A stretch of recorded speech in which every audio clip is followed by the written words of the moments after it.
नमस्कार दोस्तों, आप सभी का स्वागत है। आपके अपने YouTube चैनल मानव जीवन में दोस्तों, लाइफ में सभी आगे बढ़ना चाहते हैं और लाइफ में आगे बढ़ने के लिए हमें रोज ही कुछ नया सीखना चाहिए और आगे बढ़ना चाहिए। तो चलिए आज की प्रस्तुति शुरू करते हैं। श्री शिवाय नमस्तुभ्यम, हर हर महादेव। दोस्तों, आप सभी लोग जानते हैं कि 30 अप्रैल 2025 यानी बुधवार को पड़ रही है वैशाख महीने की अक्षय तृतीया तिथि। और दोस्तों, ये वो तिथि है जो वैशाख महीने में पड़ने वाली सबसे बड़ी तिथि है, क्योंकि यह बुधवार के दिन पड़ रही है और इसका बहुत ही बड़ा और विशेष महत्व होता है। पूज्य गुरु जी ने कहा है, अगर कभी भी मौका लग जाए और वैशाख महीने की अक्षय तृतीया बुधवार को पड़ जाए तो आप लोगों को 11 चावल के दाने का उपाय तो अवश्य ही करना चाहिए।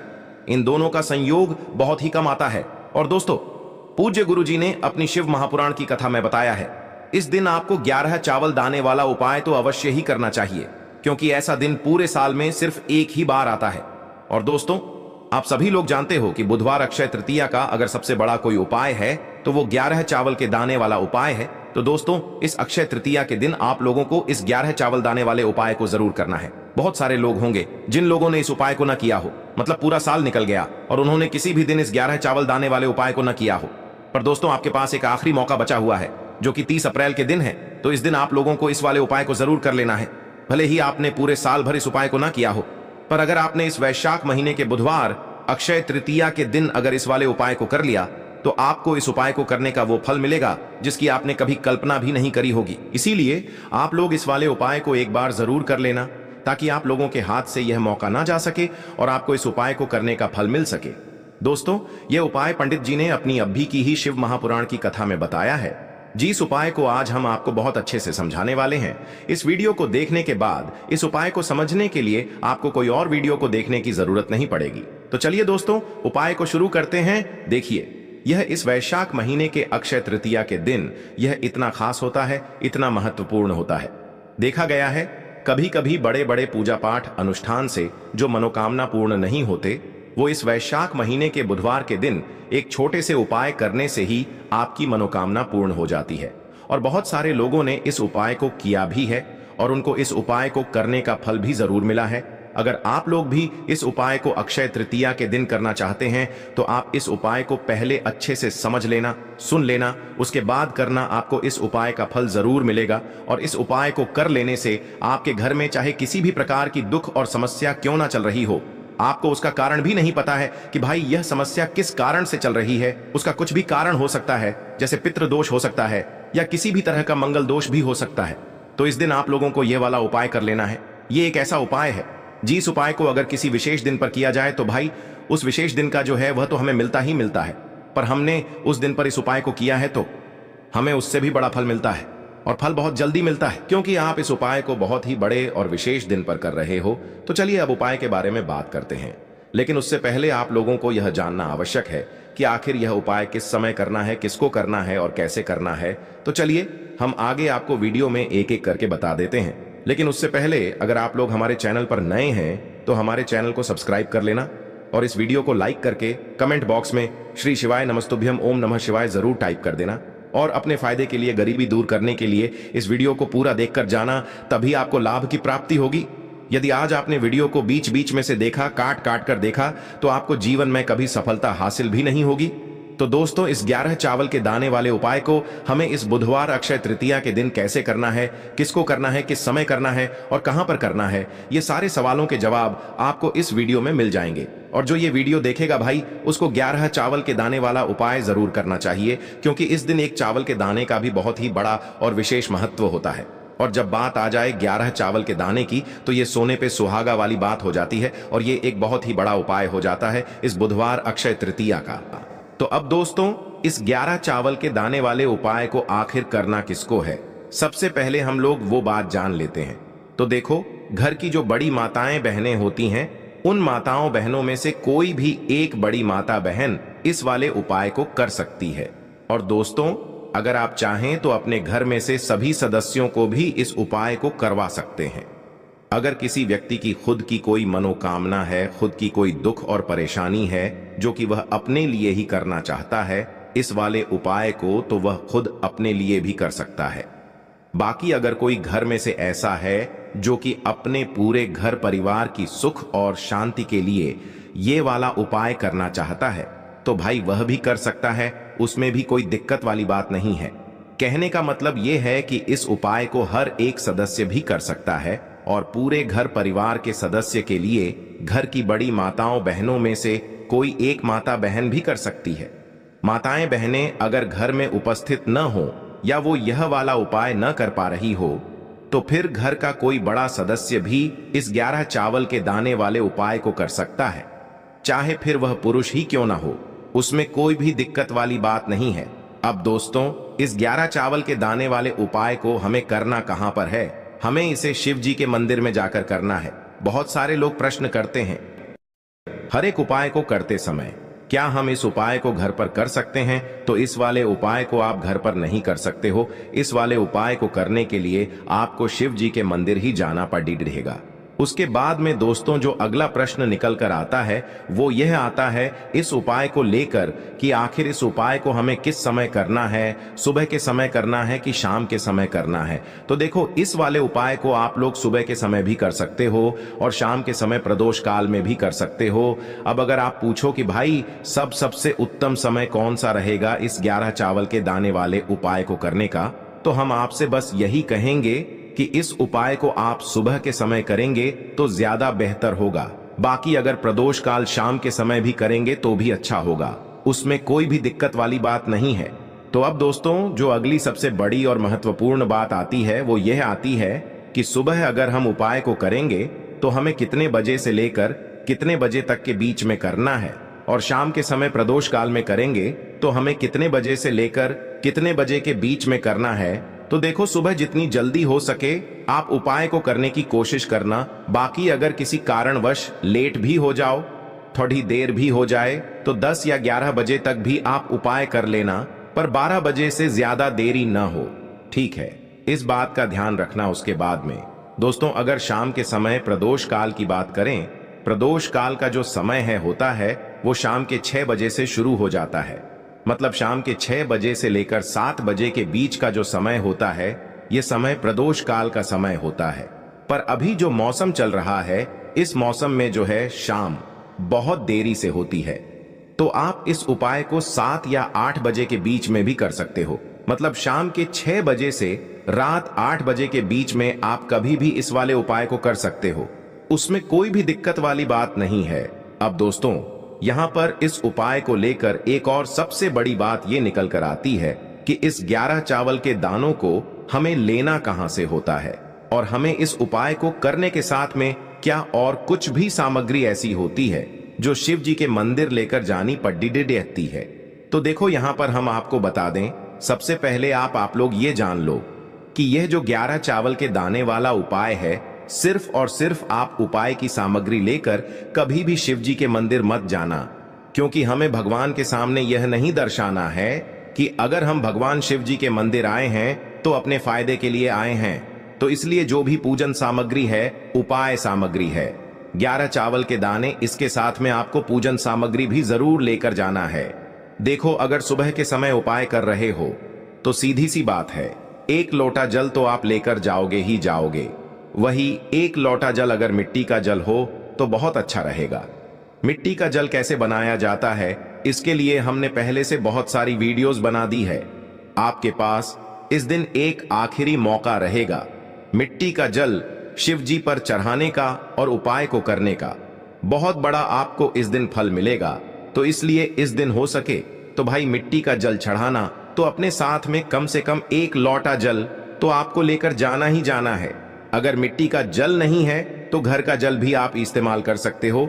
इसके अलावा जो भी पूजन सामग्री है, देखो 11 चावल के दाने ये अलग आपके रहेंगे और जो आपकी पूजन सामग्री रहेगी वो अलग रहेगी।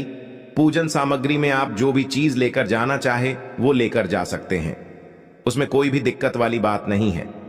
वहीं अगर हम बात करें शाम के समय की, तो शाम के समय शिव जी पर जल नहीं चढ़ता है, इसीलिए शाम के समय आप लोग एक दीपक तैयार कर लें जो कि गोल बत्ती का आटे का शुद्ध देसी गाय का घी का होगा, है ना?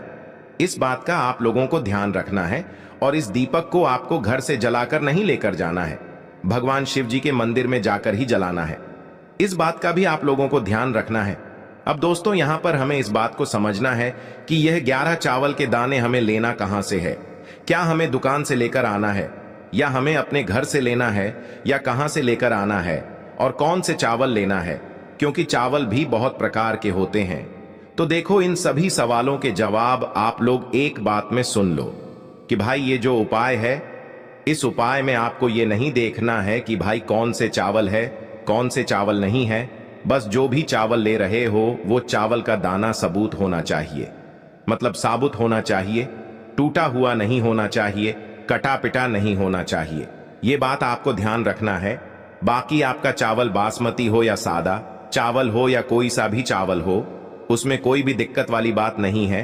तो सीधी सी बात है कि आपके घर के रसोई घर में जहां पर आप भोजन बनाते हो, वहां पर जो भी चावल आपके उपस्थित हो, उन चावलों में से अपनी एक कटोरी भर लेना या एक मुट्ठी चावल अलग से निकाल कर रख लेना, क्योंकि हम 11 चावल ही यहां पर इस उपाय में लेने वाले हैं। तो हमें यह चावल के दाने गिनकर निकालने पर डढ़ेंगे। इस बात का आप लोगों को ध्यान रखना है। तो अपने उस चावल की कटोरी में से या चावल में से 11 ऐसे चावल के दाने आप लोग निकाल लो जो कि टूटे हुए ना हो, कटे पिटे ना हो, जिनमें कोई दाग ना लगा हुआ हो, है ना। अच्छे साबुत चावल के दाने 11 दाने आप लोग निकाल कर रख लो और इन्हें किसी भी एक कागज की पुड़िया में या किसी एक छोटी सी कटोरी में आप लोग रख लो, ताकि यह सुरक्षित रहे। आपके एक भी चावल का दाना इधर उधर ना हो और आपका उपाय भी पूरा अच्छे से हो जाए। तो भाई जैसे ही आपका उपाय की जो सामग्री है, 11 चावल के दाने ये तैयार हो जाते हैं, उसके बाद मैं आपको जो भी अपनी पूजन सामग्री है, सुबह के समय कर रहे हो तो एक लोटा जल या पूजन सामग्री जो लेकर जाना चाहो उसकी भी तैयारी कर लेना। और शाम के समय जा रहे हो तो भाई अपना जो दीपक है उसे तैयार कर लेना, ठीक है। और उपाय को करते समय शुद्धता का विशेष रूप से ध्यान रखना, ठीक है। सुबह सुबह स्नान करने के बाद ही उपाय को करने की आप लोग तैयारी करना। उसके बाद अगर शाम के समय की बात करें तो शाम के समय आपको स्नान करने की जरूरत नहीं है, पर शुद्धता का ध्यान रखना है। आपको स्नान तो नहीं करेंगे, आप हाथ मुंह धोकर भी इस वाले उपाय को शाम के समय प्रदोष काल में कर सकते हैं। इसमें कोई दिक्कत वाली बात नहीं है। तो आप अपने उपाय की पूरी सामग्री तैयार करके आपके पास ही में जो आपका शिव मंदिर हो वहां पर पहुंच जाइए। सबसे पहले शिव मंदिर में जाकर आप लोगों को उपाय नहीं करना है, पहले भगवान के दर्शन करना है, भगवान से आशीर्वाद प्राप्त करना है, फिर शिव जी की शिवलिंग के पास में आना है। शिवलिंग के पास में आने के बाद आप जो पूजन सामग्री लेकर आए हुए हैं, जैसे कि सुबह गए हुए होंगे तो एक लोटा जल और जो भी पूजन सामग्री लेकर आए हैं, आप उनसे भगवान शिव जी की पूजन कीजिए। सबसे पहले तो एक लोटा जल ही चढ़ेगा, उसके बाद में आपकी पूजन सामग्री चढ़ेगी। उसके बाद में अगर दोस्तों शाम के समय अगर आप इस उपाय को कर रहे हो तो अपने साथ में कम से कम एक जो दीपक है गोल बाती का जो आप अपने साथ में लेकर गए हो, उस दीपक को मंदिर में जाकर अपनी माचिस से जलाना है और उस दीपक को शिवलिंग के पास में रखना है, ठीक है। इस दीपक को रखने के बाद ही आप लोगों को अपना ये वाला उपाय शुरू करना है। और दीपक को ज्यादा पास में मत रखना, वैसे भी गर्मी पड़ रही है, भगवान शिव जी को आंच नहीं लगनी चाहिए, है ना। तो भाई जैसे ही आपकी पूजा अर्चना हो जाती है, आप भगवान शिव जी को प्रसन्न कर लेते हैं। उसके बाद में शिवलिंग के पास ही में आप कहीं पर बैठ जाइए, सामने या आसपास जिस जगह पर आपको बैठना हो वहां पर बैठ जाइए और अपने वह 11 चावल के दाने अपने सामने निकाल कर रख लीजिए, क्योंकि अब यहाँ पर उपाय को यहाँ पर करने की आपको तैयारी करना है। और इस तरीके से जब आप उपाय करेंगे, पूजन सामग्री करने के बाद, पूजन अर्चना करने के बाद, तो आपको उपाय का फल बहुत जल्दी और बहुत बढ़ा होकर मिलेगा। तो अपने 11 चावल के दाने अपने सामने निकाल कर रख लेना। और यह जो उपाय है यह आपकी सीधे हाथ की हथेली से होगा, इसलिए इस बात का भी विशेष रूप से ध्यान रखना है। तो सीधे हाथ की हथेली का प्रयोग करके ही आप लोग अपना इस वाले उपाय को करना। पर अपने सामने जो भी आपकी कागज की पुड्डियां है उसको खोल कर रख लो, या कटोरी है तो भाई उसे अपने सामने रख लो और अपने वह 11 चावल के दाने निकाल लो, ठीक है। उसके बाद में दोस्तों अब आपको क्या करना है कि शिवलिंग आपके सामने होगी, तो आपने वह 11 चावल के दाने एक एक करके आपको शिव जी के शिवलिंग के ऊपर चढ़ाना है। कहां पर चढ़ाना है? शिवलिंग के ऊपर चढ़ाना है और कहीं पर भी नहीं चढ़ाना है। आपको अपने हथेली से तो शिवलिंग के ऊपर चढ़ना है, भले ही फिर वो अपने आप जलाधारी पर गिर जाए या मतलब वहीं पर गिर जाए, उसमें कोई दिक्कत वाली बात नहीं है, पर आप चढ़ाओ शिवलिंग के ऊपर ही। तो आपको क्या करना है, अपना पहला चावल का दाना उठाना है, श्री शिवाय नमस्तुभ्यम बोलना है और शिवलिंग पर चढ़ा देना है। इसी तरीके से दूसरा चावल का दाना उठा है, शिवलिंग पर चढ़ाना है और मंत्र बोल देना है। और फिर तीसरा चावल का दाना उठाना है, श्री शिवाय नमस्तुभ्यम बोलना है और चढ़ा देना है। इसी प्रकार से आपको पूरे 11 चावल के दाने एक एक करके शिव जी के शिवलिंग के ऊपर चढ़ाना है और भगवान से प्रार्थना करते जाना है। मतलब प्रार्थना तो आपको आखिरी में करना है, पर हर एक चावल के दाने को चढ़ाते समय श्री शिवाय नमस्तुभ्यम जरूर बोलना है। उसके बाद ही में यह चावल का दाना शिवलिंग के ऊपर आपको चढ़ाना है। जैसे ही आपके 11 चावल के दाने शिवलिंग के ऊपर चढ़ जाते हैं, तो भाई उसके बाद में आपको क्या करना है, भगवान से अपनी मनोकामना बोलना है।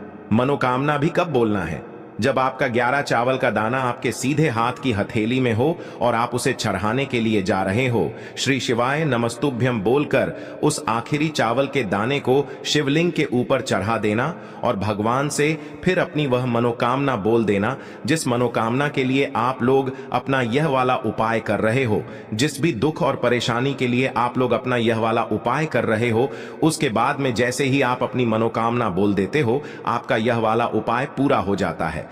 पर दोस्तों, उपाय को करने के बाद आप लोगों को 2 मिनट भगवान शिव जी के मंत्र का जाप जरूर करना है और मंत्र का जाप करने के बाद भगवान से एक और बार प्रार्थना करना है अपनी मनोकामना के लिए या अपनी जो भी दुख और परेशानी है उसके लिए। इसके बाद में आप लोग भगवान को देखकर, भगवान से प्रार्थना करके, उनसे आशीर्वाद लेकर वहां से उठ सकते हैं और अपने घर पर जा सकते हैं। बस दोस्तों, यहां पर यह वाला उपाय पूरा हो जाता है। इस तरीके से जो भी व्यक्ति छोटी छोटी चीजों का ध्यान रखते हुए इस 11 चावल के दाने वाले उपाय को करेगा, निश्चित सी बात है उसे उसकी मनोकामना जल्द ही पूर्ण होगी और जो भी दुख और परेशानी है वो भी बहुत ही जल्दी दूर होंगे। और दोस्तों, अगर आपको हमारी ये वीडियो पसंद आई हो तो हमारे इस वीडियो को लाइक और चैनल को सब्सक्राइब जरूर करें। हर हर महादेव, ओम नमः शिवाय। आपको लेना है एक गोल बाती का दीपक। आप चाहें तो मिट्टी का ले सकते हैं या फिर घर से शुद्ध आटा मढ़कर उसका दीपक आप तैयार कर सकते हैं। इसके बाद आपको लेना है शुद्ध गाय का घी। अगर वो नहीं है तो कोई भी देसी घी इस्तेमाल कर सकते हैं, जिससे आपको दीपक प्रज्वलित करना है। देखो, अब ये सब सामग्री लेकर आपको जाना है प्रदोष काल में आपके घर पर तुलसी जी के घेरे के पास में। देखो, ये उपाय तो आपको अवश्य करना है। देखो, वहां पहुंचकर सबसे पहले वो दीपक आपको प्रज्वलित कर देना है और ओम नमो भगवते वासुदेवाय नमः का 11 बार जाप करना है। उसके बाद आपको अपने सीधे हाथ में थोड़ी हल्दी लेकर उस दीपक में अपना नाम और गोत्र बोलते हुए डाल देना है। उसके बाद माता लक्ष्मी से आपको प्रार्थना करना है कि हे महालक्ष्मी, हमारी सभी दुख तकलीफों को दूर करो। हे महादेव, हमारे सब दुख कष्टों को खत्म करो। इस भावना से आपको ये उपाय करना है। आज के लिए बस इतना ही इस वीडियो में दी गई जानकारी। अगर आपको अच्छी लगी हो तो प्लीज हमारे चैनल मानव जीवन को सब्सक्राइब करें, लाइक करें और हमारे वीडियो में अंत तक बने रहने के लिए धन्यवाद।